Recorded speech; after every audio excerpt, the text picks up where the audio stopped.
함께 기도하심으로 7월 19일 매일 주신 기도회를 주님 앞에 고백하겠습니다. 평강의 하나님, 눈앞이 보이지 않을 정도로 쏟아지는 폭우 속에서도 우리의 생명을 지키시고 건강과 상황을 허락하시어 이곳에서 그리고 각자의 삶의 자리에서 하나님을 바라보는 이 하루를 살아가게 하심을 감사드립니다. 우리에게 주신 오늘이라는 놀라운 기적 속에서 하나님의 섭리와 성품을 발견하는 은혜를 허락하시고 하나님의 일하심을 만끽하는 이 하루가 될 수 있도록 우리와 동행하여 주시옵소서. 능력의 하나님, 내일부터 시작되는 나우키즈 여름 성경학교를 위해 기도합니다. 무엇보다 귀하고 귀한 자녀들이 놀랍고 크고 깊으신 하나님의 사랑을 경험하고 하나님을 더 깊이 알아가는 시간 되도록 모든 일정 가운데 은혜로 채워주시옵소서. 목사님과 전도사님들, 선생님과 모든 스태프들과 함께 하시고 힘주시고 능력 주셔서 그 모든 일들을 넉넉히 감당하고 우리 아이들에게 흘려보낼 수 있는 축복의 통로가 되게 하여 주시옵소서. 또한 특별히 기도하는 것은 날씨와 상황을 붙들어 주시고 인도하여 주시옵소서. 아이들이 마음껏 뛰어놀고 즐길 수 있도록 또 물놀이를 준비하였는데 아이들이 노는 시간 동안 날씨를 주관하시고 인도하셔서 행복하고 감사한 시간들 될 수 있도록 함께하여 주시옵소서. 또한 최근에 확산되는 100일의 전염병이 있습니다. 질병으로부터 우리 아이들을 지켜주셔서 아무도 다치거나 아무도 아프지 않도록 건강과 안전 또한 지켜주시옵소서. 이 시간 선포되는 말씀을 통해 하나님의 마음 또 하나님의 주인 되심을 인정하며 다시 한번 우리의 인생을 주님께 의탁하고 맡겨드릴 수 있는 결단의 시간 되게 하여 주시옵소서. 겸손한 마음으로 우리의 마음을 열어 말씀 앞에 섭니다. 성령 하나님, 우리 각 사람에게 필요한 은혜와 도전, 위로와 용기를 허락하여 주시옵소서. 감사드리며 선하고 신실하신 예수님의 이름으로 기도드립니다. 아멘. 오늘 우리에게 주시는 하나님의 말씀은 예레미야 34장 1절로 7절까지의 말씀입니다. 예레미야 34장 1절부터 7절 말씀 저와 여러분 한 절씩 교독하시고 7절 말씀은 함께 읽도록 하겠습니다. 하나님의 말씀입니다. 바벨론의 느부갓네살 왕과 그의 모든 군대와 그의 통치하에 있는 땅의 모든 나라와 모든 백성이 예루살렘과 그 모든 성읍을 칠 때에 말씀이 여호와께로부터 예레미야에게 임하여 이르시되 이스라엘의 하나님 여호와께서 이와 같이 말씀하시니라. 너는 가서 유다의 시드기야 왕에게 아뢰어 이르기를 여호와의 말씀에 보라, 내가 이 성을 바벨론 왕의 손에 넘기리니 그가 이 성을 불사를 것이라. 내가 그의 손에서 벗어나지 못하고 반드시 사로잡혀 그의 손에 넘겨져서 내 눈은 바벨론 왕의 눈을 볼 것이며 그의 입은 내 입을 마주 대하여 말할 것이요 너는 바벨론으로 가리라. 그러나 유다의 시드기야 왕이여, 여호와의 말씀을 들으라. 여호와께서 내게 대하여 이와 같이 말씀하시니라.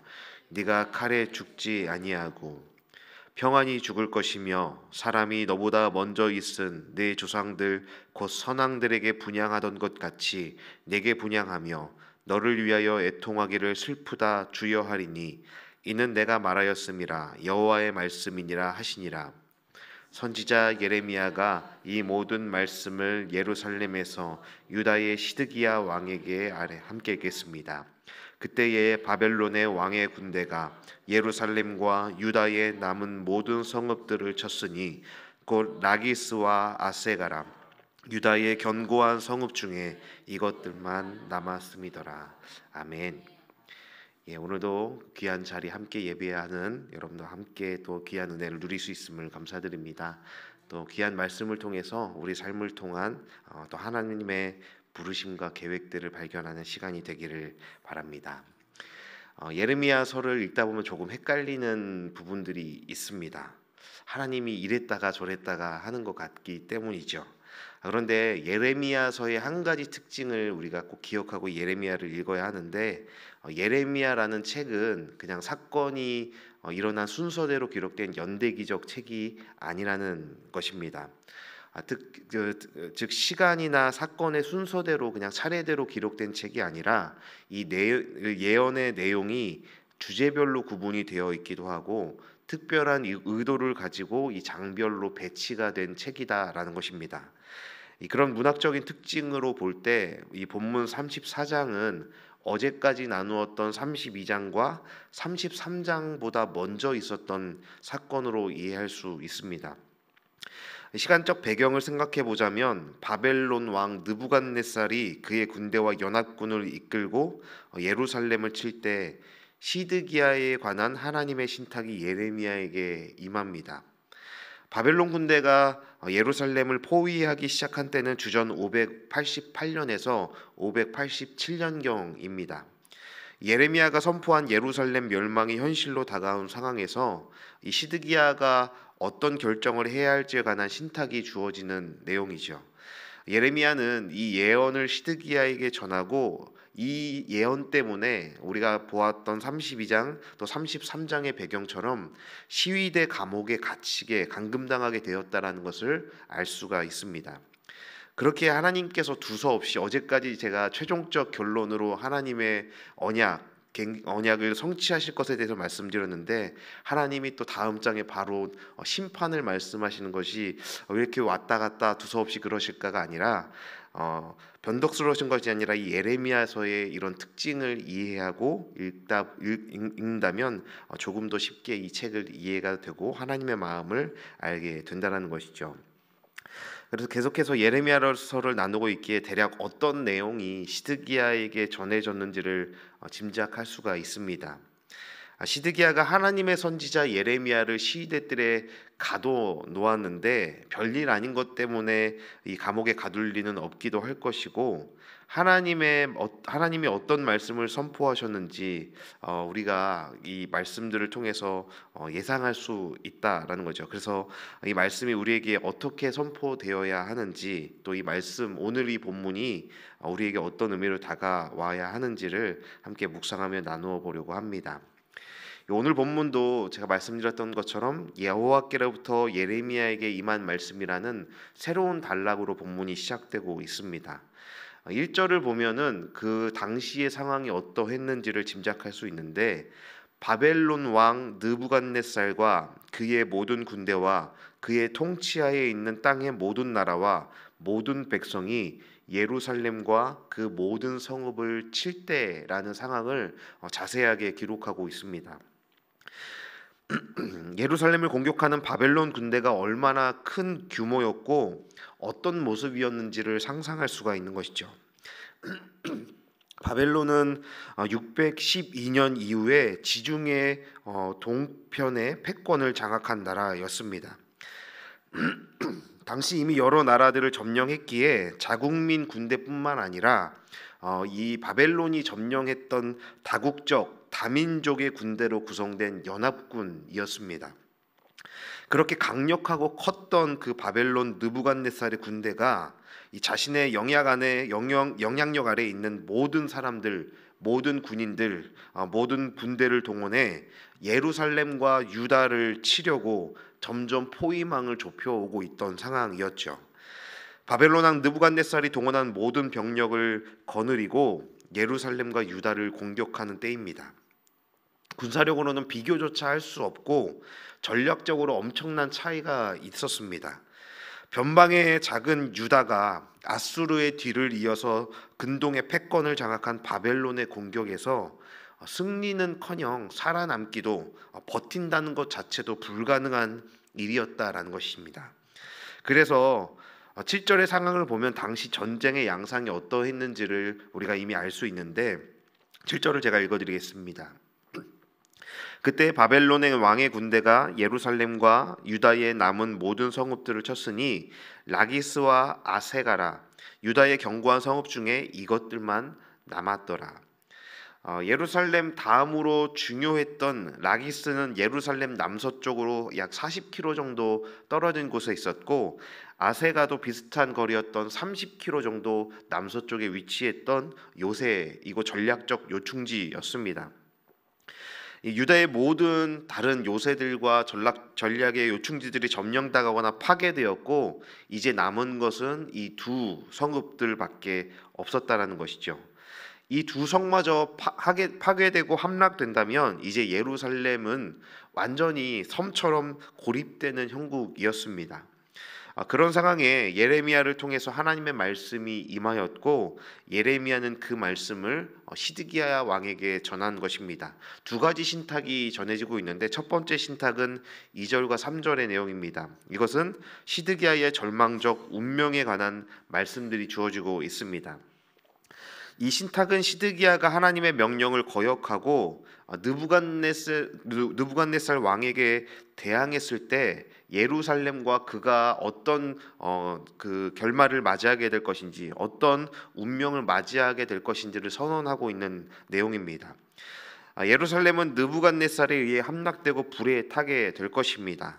예루살렘의 멸망과 더불어 시드기야도 느부갓네살의 손에서 벗어날 수 없고 결국 그에게 붙잡혀서 마주대하게 될 것이다라고 말합니다. 여기서 너의 눈은 바벨론 왕의 눈을 볼 것이며 그의 입은 내 입을 마주대하여 말할 것이요라는 이 말씀은, 이 표현은 바벨론 왕이 반항을 한 시드기야를 앞에 두고 혼내듯이, 마치 질책하듯이 꾸짖고 문책하는 장면을 연상시키는 것이죠. 결국 그렇게 될 것이다라는 겁니다. 또 두 번째 신탁은 4절과 5절의 내용인데, 시드기야가 만약에 느부갓네살 왕에게 항복할 경우에 어떤 운명을 맞이하게 될 것인지를 통해 운명이 될 것인지를 예레미야를 통해서 전달하는 겁니다. 다른 예언에서는 여호와께서 말씀하시니라라고 시작한 다음에 예언들이 전해지는데, 이 예언이 전해질 때에는 특이한 표현이 사용되는데, 시드기야 왕이여 여호와의 말씀을 들으라라고 시작하면서 예언이 시작되지요. 들으라라는 이 동사 단어 안에는 순종하라라는 의미도 함축되어 있습니다. 즉 여호와께서 시드기야 당신의 운명을 결정하시는 분이니 그분의 말씀에 순종하십시오라는 뜻으로 이 말씀이 전해지고 있습니다. 그리고 그 하나님의 뜻은, 그 핵심은 바벨론 왕에게 항복하십시오라는 말씀이었습니다. 하나님은 시드기야가 그분의 뜻에 따라 느부갓네살 왕에게 항복을 하면 너가 칼에 의한 비참한 죽음은 면하게 될 것이고 평안한 죽음을 맞이하게 될 것이다 라고 말합니다. 그리고 백성들이 선왕들의 죽음을 애도했던 것과 같이 시드기야 왕 당신의 죽음을 백성들이 애도하며 슬퍼할 것임을 약속하시는 것이죠. 칼에 의한 죽음은 전사하거나 비참하게 전쟁에서 죽는, 단명하는 그 운명을 의미하지만, 평화로운 죽음이다라는 것은 불행이나 폭력으로 세상을 떠나는 것이 아니라 자연스러운 연한이 다 되어 자연스럽게 맞이하는 죽음을 의미합니다.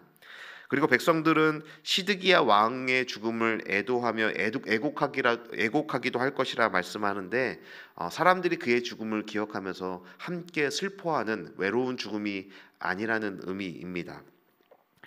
두 가지 신탁이 주어졌죠. 첫 번째 신탁은 시드기야가 사로잡혀 유배지로 끌려가는 절망적 상황을 선포하였지만, 두 번째 신탁은 평화로운 죽음을 약속하는 것입니다.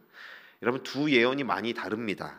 절망적 상황과 평화로운 죽음은 분명히 다른 결과이기 때문입니다. 그래서 이 두 예언 사이에 긴장이 있습니다. 이 두 가지가 서로 다른 결과를 말하고 있기 때문입니다. 이것이 무슨 의미냐 하면, 하나님의 뜻은 마지막 순간에까지 이 시드기야에게 선택권을 주시는 것입니다. 선택의 기회를 허락하시는 것이죠. 본문이 직접적으로 언급하고 있지는 않지만 조건이 함축된 약속이었다라는 것입니다.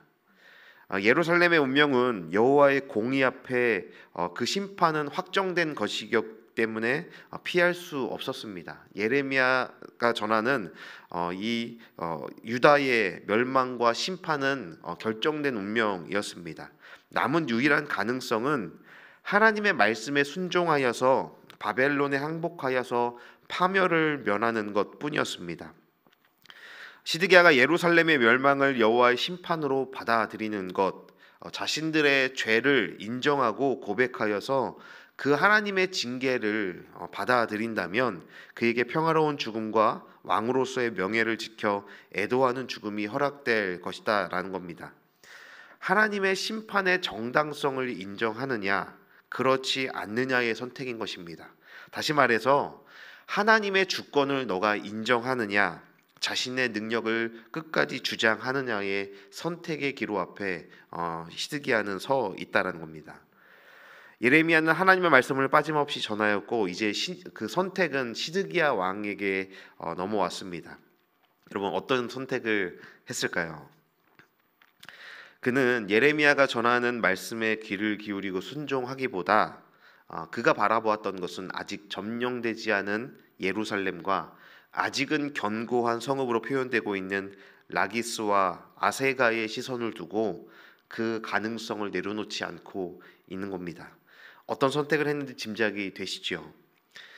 시드기야의 결론을, 그의 운명을 미리 말씀드리자면 시드기야는 비참하게 유배지에서 생을 마감하게 됩니다.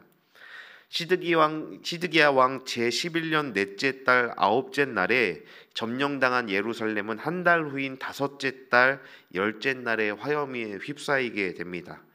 이렇게 예루살렘이 완전히 함락되게 되자 성벽이 무너지자 시드기야 왕은 야음을 틈타서 왕실 정원길을 따라 성벽 사이의 통로를 지나 성 밖으로 탈출하여서 아라바 쪽으로 피신하지만 그 피신은 성공하지 못합니다.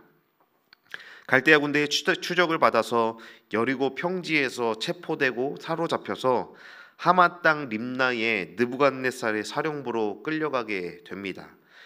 그렇게 끌려가서 느부갓네살은 시드기야가 보는 그 앞에서 시드기야의 두 아들을 죽인 후에 그 자리에서 그의 눈을 뽑아버립니다. 그리고 사슬로 그를 묶어서 바벨론으로 끌고 가지요. 그리고 시드기야는 죽는 날까지 그렇게 두 눈이 뽑힌 채로 감옥에 갇혀서 비참한 죽음을 맞이하게 됩니다.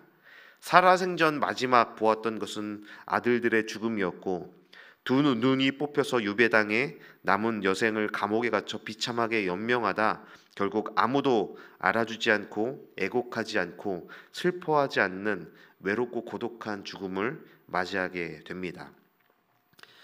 시드기야는 왜 예레미야가 전한 이 하나님의 말씀에 순종할 수 없었던 것이겠습니까?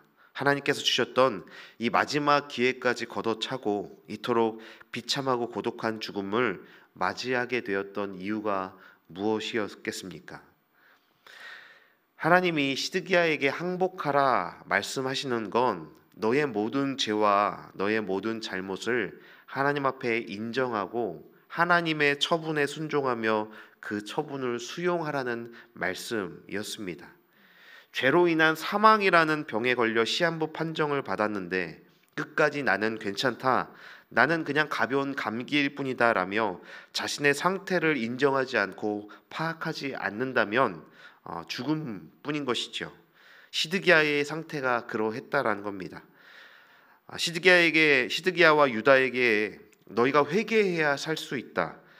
잘못과 죄를 인정하고 하나님의 처분에 너의 운명을 맡겨야 살 수 있는 것이다 라는 긍휼의 초청을 그들은 거절한 것입니다. 하지만 시드기야와 유다는 이 마지막 기회마저 거절하면서 확증 편향과 자기 신념에만 사로잡혀 처참한 최후와 죽음을 맞이하게 되었던 것입니다. 여러분, 하나님은 진노 중에라도 긍휼을 베풀기 원하시는 분이시죠. 하지만 시드기야는 하나님께서 안타까움에 베푸신 긍휼마저 이 마지막 선택의 기로에마저 그 하나님의 긍휼을 걷어차 버린 겁니다. 시드기야는 끝까지 하나님 앞에 자신과 유다의 잘못과 범죄를 인정하지 않았고 회개하지 않은 겁니다. 하나님께서 바벨론에게 항복하라는 것은 하나님 앞에서 죄를 인정하고 회개하는 심정으로 하나님의 처분을 받아들이라는 뜻이었습니다.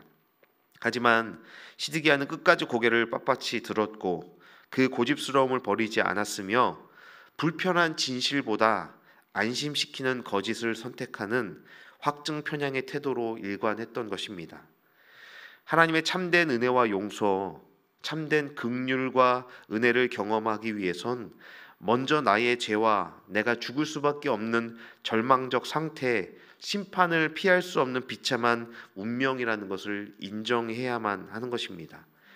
여전히 내가 살아서 나의 의가 가득 차 있고 내 자랑과 내 만족을 위해 신앙생활하고 있다면 그것은 하나님 앞에 아무런 의미가 없는 것입니다. 교회 공동체 여러분이 여기 있다라는 것은 적어도 우리는 내가 죄인이라는 사실을 인정한 사람들이기 때문이죠. 죄인됨을 인정하지 않는다면 복음은 우리에게 필요가 없는 것입니다. 예수 그리스도의 십자가는 미련한 것일 뿐인 것입니다. 하지만 우리가 이곳에 있다라는 건 하나님 앞에 우리가 죽을 수밖에 없는 죄인이었고, 그런 우리를 예수 그리스도를 통해서 살리셨다라는 것을 믿기 때문에 우리는 이곳에 있는 것입니다. 내 뜻을 마치 하나님의 뜻인 것처럼 공동체 안에서 관철시키려고 여론을 조성하거나, 내가 듣고 싶은 말만 듣고 듣기 싫은 불편하고 다른 의견들은 듣지 않는 자세가 확증 편향의 모습입니다. 내가 맞다고 생각하는 것을 고집하기 위해 다른 이들의 수고와 노력을 폄하하며, 내가 영광받는 자리에선 최선을 다하지만 내 영광이 아닌 자리에선 냉정한 비평가가 되는 모습이 바로 확증 편향의 신앙인 것입니다. 여러분, 하나님이 언제나 평화와 위로와 감사로만 일하셔야 한다고 하나님의 일하심을 제안하고 있다면 그 확증 편향의 태도를 우리는 철저히 회개해야 합니다. 하나님은 복의 근원이시며 동시에 공의로운 심판주이시기도 합니다. 그렇게 하나님 앞에 나의 존재와 모습을 철저히 직면하고 성찰하는 자기 객관화를 결코 멈춰서는 안 되는 겁니다. 우리가 이 자세와 태도를 하나님 앞에 잃어버리는 순간 우리의 신앙은 고집스러움과 확증 편향적 신앙으로 변질되고 하나님의 뜻을 내 뜻으로 둔갑시키는 교묘한 시도들을 하게 될 것입니다. 그래서 여러분, 반드시 우리가 기억해야 하는 중요한 원리가 있습니다. 믿음과 자기 신념을 우리는 구분할 수 있어야 합니다. 참된 믿음과 자기 신념의 확신이 구분을 우리가 발견해야 하고 알아야 하는 것입니다. 높은 뜻이라 말하지만 높은 뜻 뒤에 숨어 나의 뜻을 주장하고 있지는 않은지 우리는 철저히 나의 모습을 직면해야 합니다. 내 직분이 나의 신앙의 수준이라 착각해서도 안 됩니다. 여러분, 우리는 종말의 시대를 살고 있습니다. 이 하나님의 공의로운 심판이 단지 저 멀리 있는 경고로만 끝나지 않는다라는 것을 우리는 기억하며 살아가야 합니다. 하나님의 구원을 받은 이들에게 하나님의 심판의 날은 축제와 소망이지만 심판받을 이들에게는 마지막 종말의 날이 되는 것입니다. 십자가는 죽어야 살 수 있음을 보여주는 것입니다. 심판받아 죽어야 하는 죄인임을 인정하고 심판의 형벌을 수용해야 살 수 있습니다. 십자가가 진정 우리에게 생명이 되려면 죽어야 하는 것입니다. 꼿꼿이 살려 하고 죄를 인정하지 않으며 고집스러움을 버리지 않는다면 우리는 결코 하나님의 긍휼을 경험할 수 없는 것입니다. 하나님은 사랑만 하셔야 하고 복을 주셔야만 하고 내 기도에 응답하셔야만 한다는 그 교만과 착각을, 그 확증 편향의 모습을 우리는 떠나야 합니다. 여러분, 하나님은 벌 주실 수 있고 공의로 심판하실 수 있고 고난을 주실 수 있는 분입니다. 우리 기도에 침묵하실 수 있고 내 뜻으로 움직여 주시지 않아도 되는 분입니다. 그분은 전능자이시고 온 만물의 주인이시며 창조자이시기에 피조물된 우리는 아무런 항변할 자격이 없습니다. 그저 그분의 손에, 그분의 처분에 우리의 운명을 맡기면 되는 것입니다. 그럼에도 하나님은 긍휼을 베푸시며 사랑하시기에 함께 하시며 우리를 살리시려 독생자 예수 그리스도까지 십자가에 내어주신 분이라는 그 선하신 성품을 우리는 믿음으로 바라볼 수 있습니다. 그러니 하나님의 성품과 사랑을 신뢰하며 그분의 모든 처분에, 그분의 모든 일하심에 우리의 인생의 운명을 걸 수 있기를 바랍니다. 진노 중에라도 긍휼을 잊지 않으시는 그 하나님의 진정한 사랑과 그 하나님의 일하심을 날마다 경험할 수 있도록 나의 고집과 나의 의가 아니라 하나님의 처분에 우리의 모든 운명을 맡길 수 있는 저와 여러분이 되기를 주님의 이름으로 축원합니다. 함께 기도하시겠습니다. 하나님 아버지, 우리를 향한 주님의 변치 않는 사랑과 은혜에 감사를 드립니다. 주님의 말씀에 귀 기울이며 우리의 잘못과 죄를 인정하고 회개하는 심령을 허락하여 주시옵소서. 우리의 신앙이 자기 신념과 확증 편향에 빠지지 않도록 도와주시고 언제나 주님의 뜻과 주권을 따르는 겸손한 마음을 허락하여 주시옵소서. 어떤 상황에서도 주님의 긍휼과 자비를 잊지 않게 하시며 주님의 심판과 은혜를 온전히 믿고 의지하는 삶을 살게 하여 주시옵소서. 우리 인생의 모든 길을 인도하시고 주님의 말씀 앞에 순종하며 살아가게 도와주시옵소서. 감사드리며 우리의 모든 것 대신 우리의 인생의 주관자 되신 예수 그리스도의 이름으로 기도드립니다. 아멘. 함께 기도하시겠습니다.